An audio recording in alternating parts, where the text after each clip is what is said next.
Welcome back to another video. We got to talk about your NBA news this time. NBA trade deadline, big boy talk. People getting traded, people unloading draft, people building up draft capital, trading 26-year-olds for 36-year-olds. Some people just getting picked. Some people just getting worse. Some people getting better. It's all over the place. Some people getting traded to get traded again. It's a rough game out here, but without further ado, we're going to go ahead and step into it. The first trade, I guess, that kind of got it started was Memphis Grizzlies traded Jaren Jackson Jr., John Kennard, Jackson Liddell. Kennard, he's been traded to the Hawks. He was traded to Utah, but he's been traded to the Hawks. Had to put that in there. And Vincent Williams Jr. to Utah for Walter Clayton Jr., Kyle Anderson, slow-mo, Taylor Hendricks, George Zanang, and 3 first-round future draft picks. So I guess the big acquisition is Jackson. You are getting a 2-time All-Star Defensive Player of the Year. That's what you receive in Utah. He's under contract to 28-29 season. So you do have Walker Kessler. He's going to be a free agent, but I do think that he might be re-signed by Utah, and I think they're going to try to run with this young core next year. Putting Jackson with Ace Bailey, Keon George, and Lauri Markkanen, as well as Kessler. I think you're starting to build a nice young group. We know Danny Ainge, he likes his draft picks, so he's running the show over there. He did it with Boston. He's doing it with Utah. He likes to build up them picks. How many picks do they have now? They have 8 future first-round picks. That's what Utah is doing right now. They is not playing. They're going to keep stacking these picks. They got, in this trade, they got the 27 first-round pick, the best of their own pick or Minnesota's, whichever one comes first. The Lakers, 27, top 4 protected. And the Suns, 31 unprotected first-round pick. Yep, a lot of picks, a lot of talk. If you're good at math, you probably love this. But, yeah, I guess Utah thought they had to make a move. I mean, their season is pretty much cooked.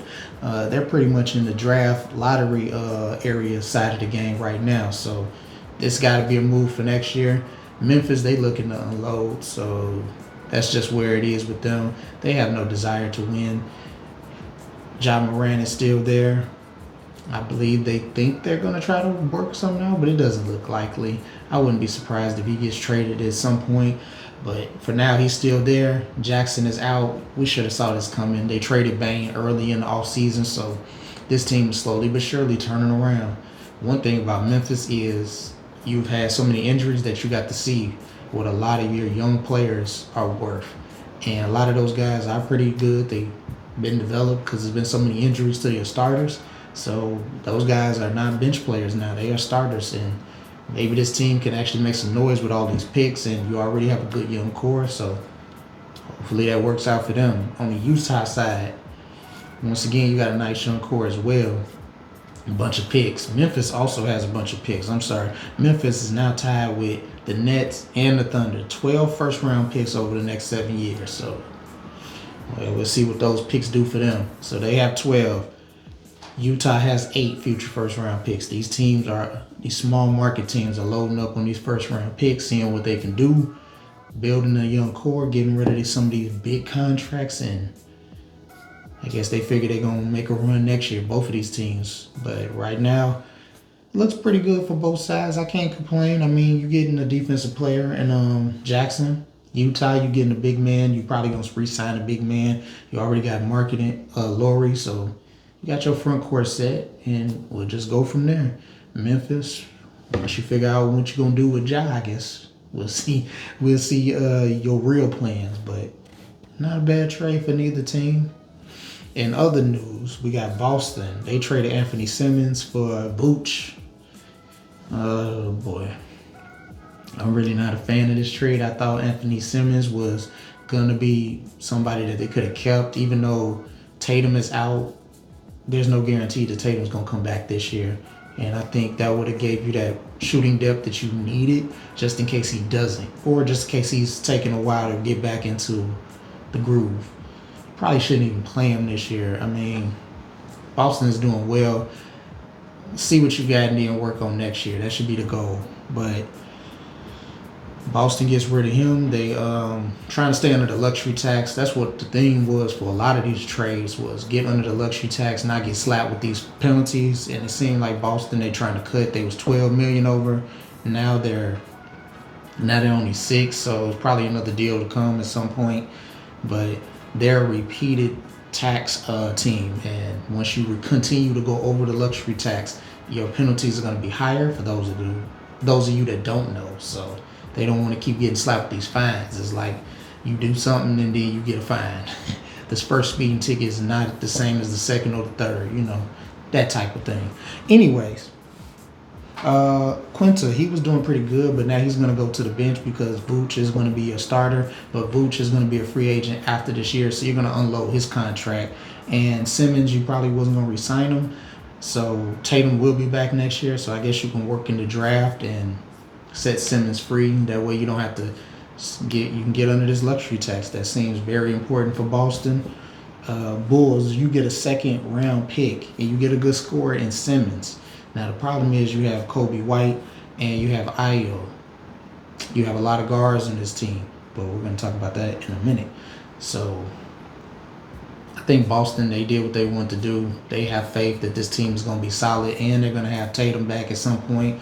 I think they believe they can make a real playoff run, and that's the only reason I can see you letting good young talent go. You're probably not going to be able to afford to re-sign him because you got so much money in Tatum and Brown and some of these other guys in White, but Boston doesn't seem to be struggling. They seem to be doing well. The Bulls, they had to get younger. That was the commission. It was time for Bush to go, 35. He doesn't align with what you have in that team and what you're trying to do. I believe the Bulls are trying to get younger. Not necessarily sure after that. It just seems like they want to get younger. So they was able to do that. Simmons, 26, you get a nice guard. You could probably see what you're going to do with that. The Bulls also traded for Jaden Ivey and Mike Conley in a 3-way trade with Minnesota and Detroit. So Kevin Huerter, Darko Sarge, they go to Detroit. Conley helps Minnesota luxury bill to go down from $24 million to $3 million. So they another team. Y'all over these luxury taxes. It's crazy. It's like y'all playing 2K out here. Yeah, so they had to get down before they get slapped with the penalty. They didn't want that smoke. So that's what happened for them. But Mike Conley and Kobe White was also traded to the Hornets for Colin Sexton and 3 second-round picks. I'm not sure what the Hornets' point was. I guess they figured Kobe White would give them some nice play off the bench. He's giving you about 18. Pretty good shooter, so I guess the Hornets think they're going to make a playoff run. They might make the playoffs, or at least the play-in. They look pretty solid, at least since the beginning of the year. So why not? Why not see what you got? You got your nice young core. You didn't give up nothing. Other than that, I really can't see what the point of this trade was. But I can see the Bulls, they're trying to get rid of Kobe White. They probably wasn't going to re-sign him. He's been there 7 years. I guess you know what you got.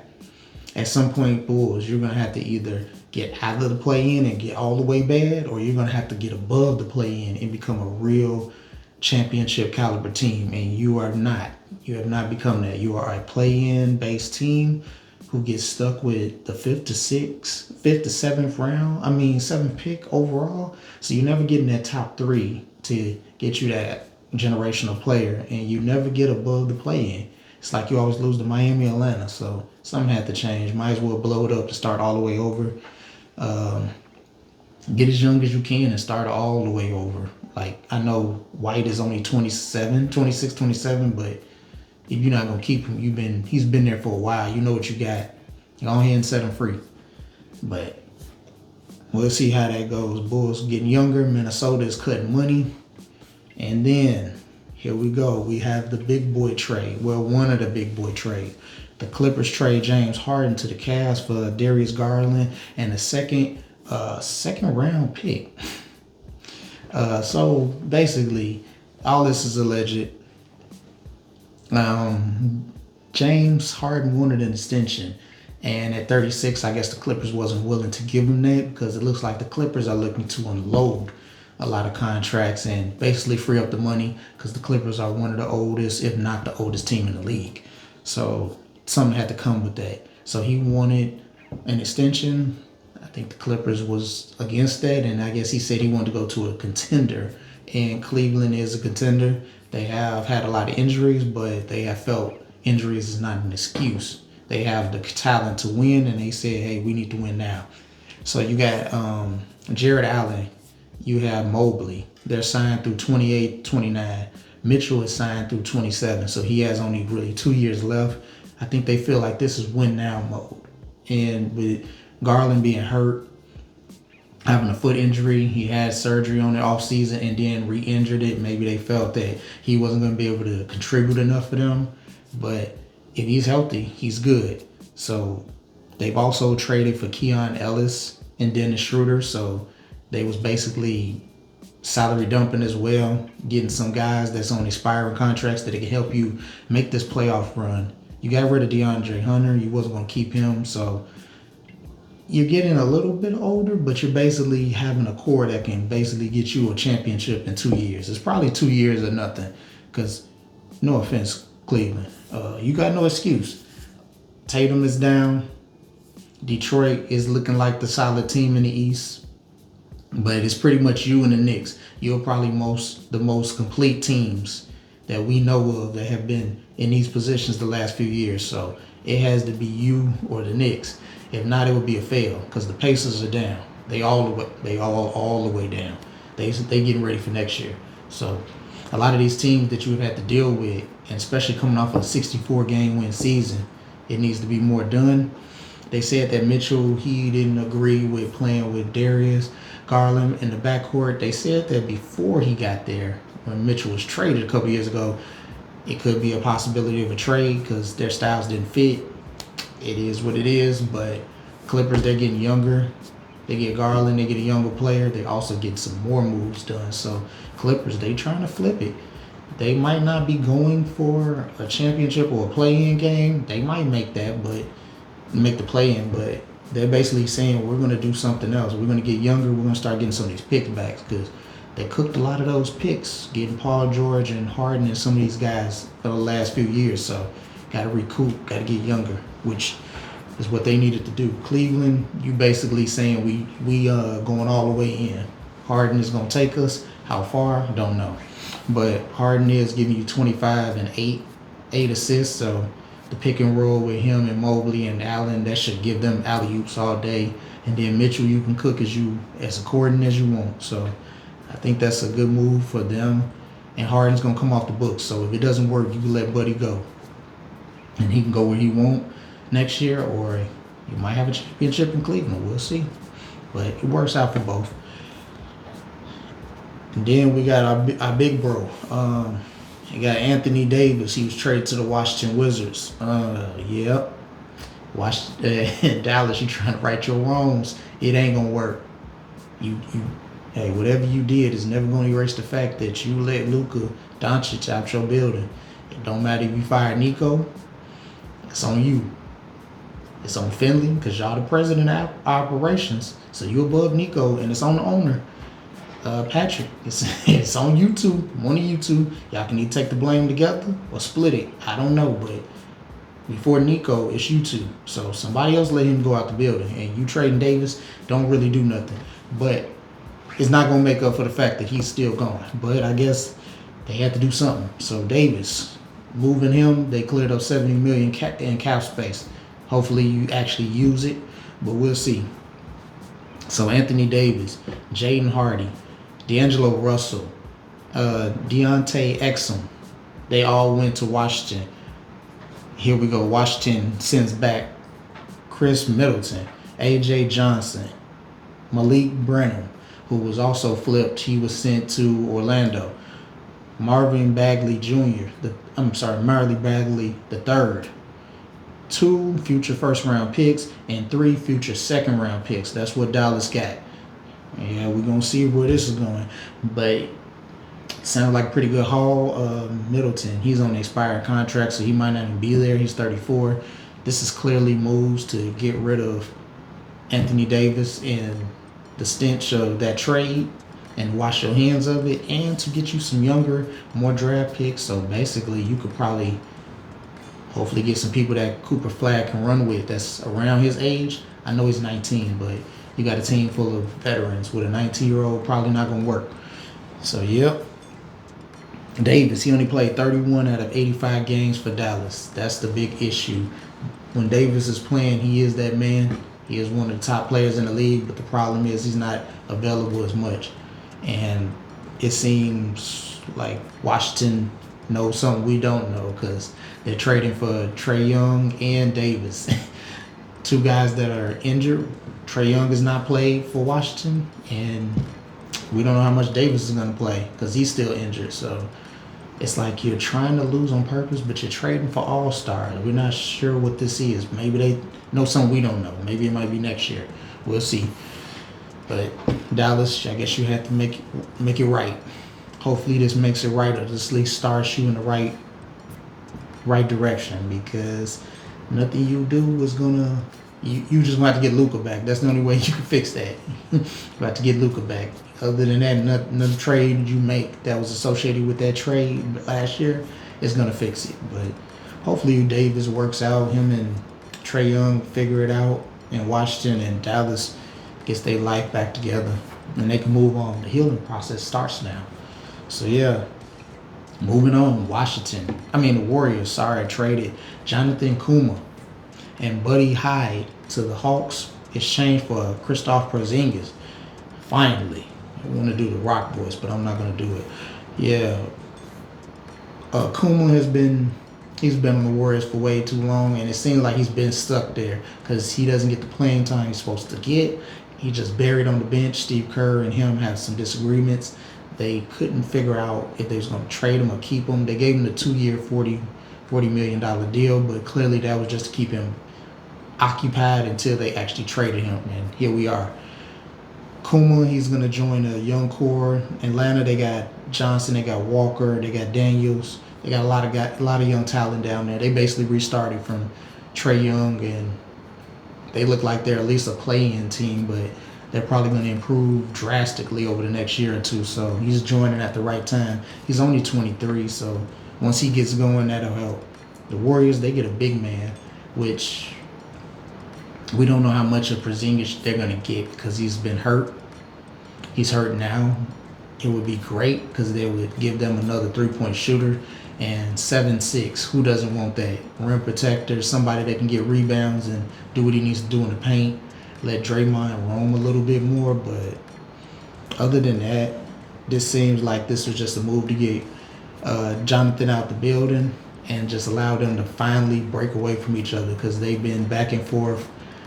Seems like they couldn't find a clear understanding of each other, whether to play him or not, or how much his role is with the team. Now he can go to Atlanta, and they got a lot of young talent down there, so they're going to have to find a place for you as well. I think you could find it because they're still a developing team, but clearly the Warriors had plans to run with who they're going to run with, and it wasn't with you in this point. But good luck to y'all. We'll see. Hopefully Porzingis can do something to help this team because they're right there in that 7th, 8th spot. So they are technically a playoff team right now. Porzingis, if healthy, of course he's going to build you up. We just hope that his health holds up. But we will see.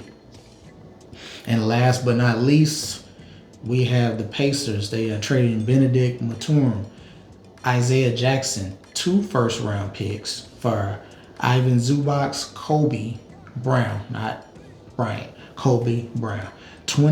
So the 2 first-round picks is this year's 2026 and 2029. Now the deal is with these picks, the 26 pick, this year's pick, the Pacers get to keep that if it falls out of the 5 to 9 range. So if they're a top 1 or 4, they get to keep their pick. Or they're top 10 or 30, they get to keep it. But if it's between 5 and 9, they lose it to the Clippers.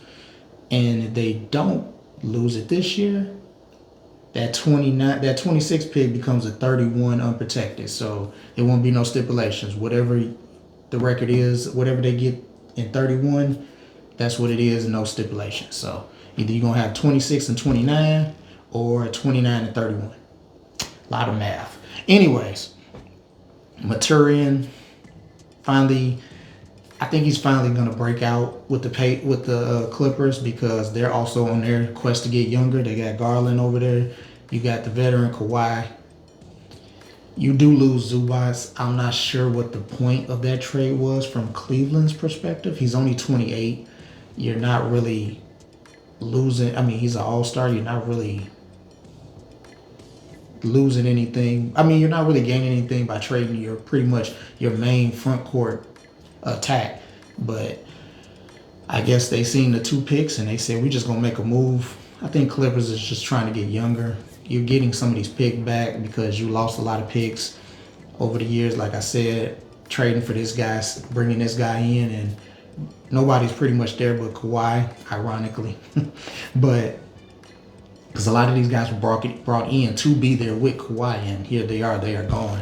But we'll see what they do with Kawhi as well, because he's only got a few more years. It looks like 2 more years for him, and he's pretty much done as a free agent. So we'll see. But at least they're getting Garland and Mathurin. You're getting a 23 and 26-year-old 2 guys. That's pretty much your backcourt.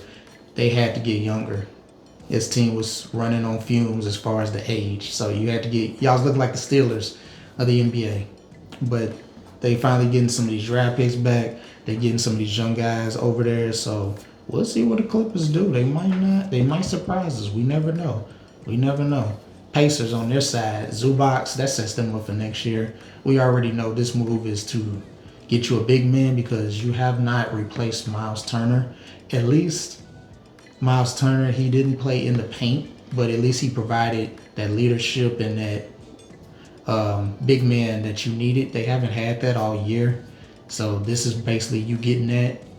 Zubac is going to handle in the paint. He's not a 3-point shooter, but he is going to be your traditional back him down. And I think his points is going to go up when Halliburton comes back, because one thing Halliburton knows how to do is feed you the ball. He's going to set you up. So we can see Halliburton having a career year in assists and Zubac having a career year in points. But this was basically a trade for the Pacers. I don't think they were worried about their draft pick. They might keep the 26th pick, and by 31, I don't think they worried about that, because who knows? The Pacers might have even won the championship by then. But with Halliburton now, this is basically resetting for next year. A lot of guys is going to be there. This team is pretty much intact from the team that went to the finals. So you're basically just killing a year waiting for Halliburton. So we'll see. Pacers got a big man. They finally replaced Turner, and the Clippers are getting younger. It looks like they doing pretty good. After all these years, a lot of trades and flipping. It looks like they finally, somebody over there doing something. I ain't gonna lie. So, what did we learn? We learned that you play in a small market team, you need to load up on picks. We learned that the NBA trade deadline is a lot of salary dumping. That you could be 26 and get traded for a 36-year-old. That's just what it is. We learned that people are getting ready for the next year. Not necessarily this year, but the next year. And we learned that Washington likes to trade for all-stars that are injured and probably won't play the rest of this year. So you can tank.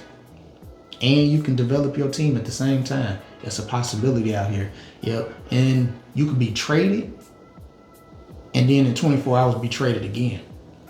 That's just what it is. And if you're going over the luxury tax, you probably need to get rid of some of these players, because them bills ain't no joke. I ain't gotta pay them, but it don't look pretty good when you over the limit and they talking about you owe 70, 80 million. That's kind of tough. So God bless y'all for taking care of that. But that's all I got for you. I appreciate you guys watching. I will catch you on the next video.